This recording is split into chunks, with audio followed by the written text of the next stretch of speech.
Pa, Oh, sakit po ng tiyan ko. hala. Ano ba yung kinain mo? Kaboteng kahoy po.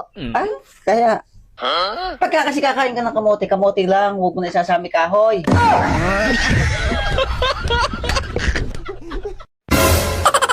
Alam mo, simula lang na-addict na ako sa kape, wala na ako nararamdamang kilig. Oh no! Puro na nervyos.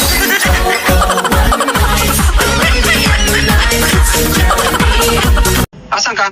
Ano? Anong ginagawa mo? Di kita marinig. Sabi ko, anong ginagawa mo? Di ko maintindihan. Ikaw, marami ka na namang parcel ha. Nag-notify sa TikTok ko. Ano? Nagtsatsapi ka. Sabi ko, marami ka na namang parcel na parating. Ano? Di ko maintindihan. Yung loan ko na-approve na, kukunin ko na bukas. Magkano?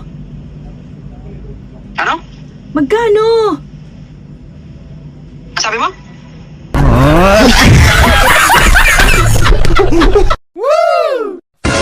Ganon talaga sa buhay. Pag ubos na ang pera mo, saka mo lang maiisip na magtipid. Wala kang ilong, wala kang dibdib, wala kang pera, wala kang tulog, wala kang apil. Tapos susuko ka pa sa buhay. Fighting spirit na nga lang ang meron ka eh, tatanggalin mo pa. Wala susuko, bawal sumuko sa buhay. Ha?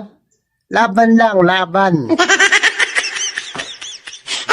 Ang bobo pala ni Papa sa math. Bakit mo naman nasabi yan, baby? Kagabi kasi narinig ko kayo ni Papa. Sabi niya hanggang isa lang ang kaya ko.